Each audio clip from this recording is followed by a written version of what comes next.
सभी को नमस्ते जी।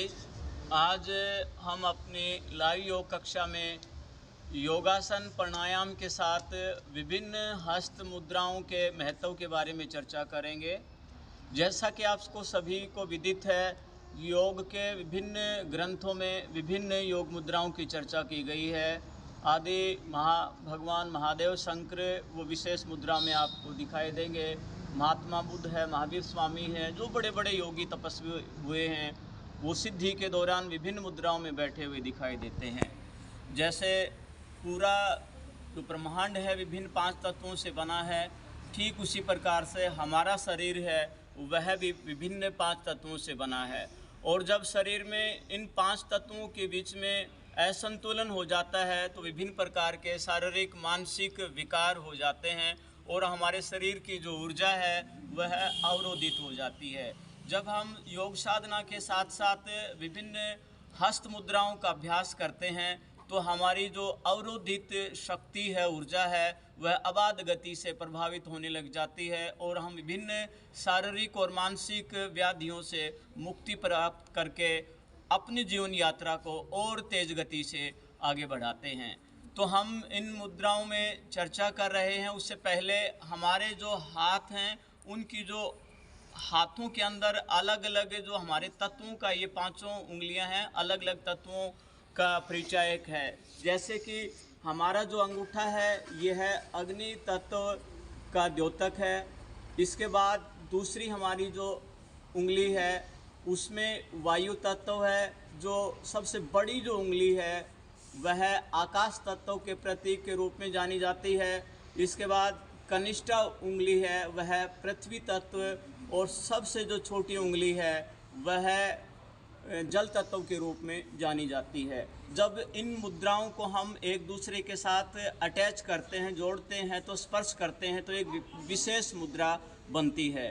तो आइए हम आसन प्राणायाम के साथ, योग साधना के साथ इन मुद्राओं का किस प्रकार से अभ्यास करें, तो इसकी आज हम चर्चा कर रहे हैं। आज विशेष करके हम 2-3 मुद्राओं की चर्चा करने जा रहे हैं। सबसे पहली जो मुद्रा है वह है ज्ञान मुद्रा। ज्ञान मुद्रा जो विद्यार्थी हैं उनके लिए विशेष उपयोगी है। मेरी टीम के साथ आप सबसे पहले देखेंगे ज्ञान मुद्रा। तो हमारी जो पहली जो उंगली है जिसको तर्जनी उंगली बोलते हैं, सभी तर्जनी उंगली को आगे रखेंगे। तर्जनी उंगली को अंगूठे के साथ स्पर्श करेंगे। तर्जनी उंगली का जो पहला पोर है, अग्रभाग है, उसको अंगूठे के आगे इस प्रकार से मिला लेंगे और तीनों उंगलियों को सीधा कर देंगे। यह ज्ञान मुद्रा है। तो इस प्रकार से दोनों हाथों को सीधा करेंगे, 3 उंगलियां सीधी रहेंगी। तर्जनी उंगली और अंगूठे का अग्रभाग है वो इस प्रकार से मिल जाता है, तो यह ज्ञान मुद्रा है। ये इस प्रकार से केवल स्पर्श ही नहीं करना, अपितु इसको दबाना है। जैसे हम अपने एक्यूप्रेशर पद्धति है वह एक वैकल्पिक चिकित्सा के रूप में आज विज्ञान ने माना है, ठीक उसी प्रकार से विभिन्न मुद्राएं हैं हमारे शरीर की रुकी हुई शक्ति को दोबारा से संचालित करती है और पूरे शरीर में एक विशेष प्रकार की ऊर्जा का प्रवाह होता है। तो हम चर्चा कर रहे हैं ज्ञान मुद्रा की। तो ये मुद्रा है विद्यार्थियों के लिए विशेष उपयोगी है, जो भौतिक संसार से आध्यात्मिक यात्रा की ओर आगे बढ़ते हैं। ऐसे जो योगार्थी हैं, ऐसे योग साधक हैं, उन्हें हमेशा ज्ञान मुद्रा का प्रयोग करना चाहिए। विद्यार्थियों की स्मरण शक्ति को बढ़ाने के लिए विशेष उपयोगी है। हमारे शरीर में, मन में रचनात्मकता, सकारात्मकता को बढ़ाने वाली है। ज्ञान मुद्रा हमारी थकान को, आलस्य को दूर करने वाली है। अब आपका प्रश्न ये होगा कि ज्ञान मुद्रा का समय क्या है।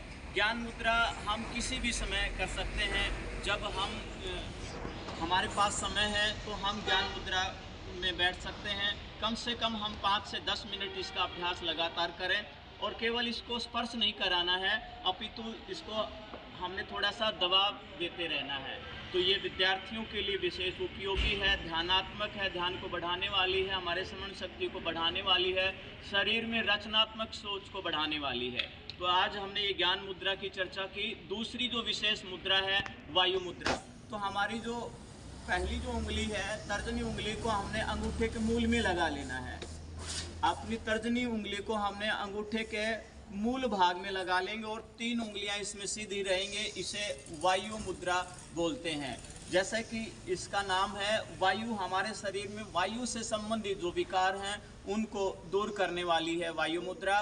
और जिनका मन चंचल होता है, पढ़ाई में नहीं लगता है या किसी भी कार्य में मन नहीं लगता है, बंदर की तरह मन बना रहता है, एक जगह नहीं लगता है, ऐसे चाहे विद्यार्थी हैं या कोई भी योग साधक हैं, उन्हें हमेशा वायु मुद्रा का प्रयोग करना चाहिए।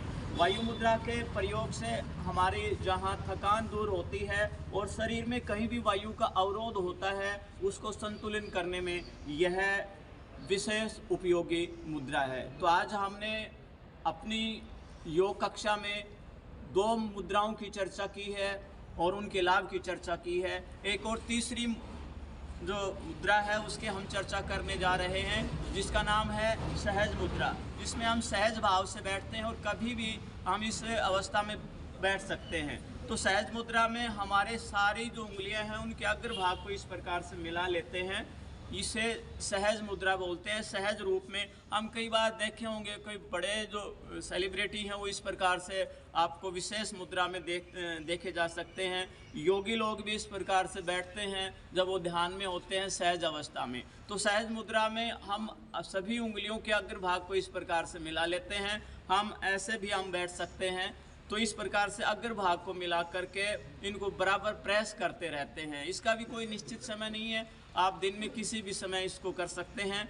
तो इसके जैसा नाम है वैसा ही इसका कार्य क्षेत्र है। ये मनुष्य को सहज करने में, उसको शांति दिलाने में, आराम दिलाने में, मन के एकाग्रता को बढ़ाने के लिए सहज मुद्रा विशेष उपयोगी है। तो आज हमने विभिन्न ज्ञान मुद्रा, वायु मुद्रा और सहज मुद्रा की चर्चा की, इनके लाभ की चर्चा की, कैसे ये करना है। हमारे इस लाइव कक्षा में आप प्रतिदिन जुड़े रहें। आज के लिए इतना ही। जय हिंद, जय भारत।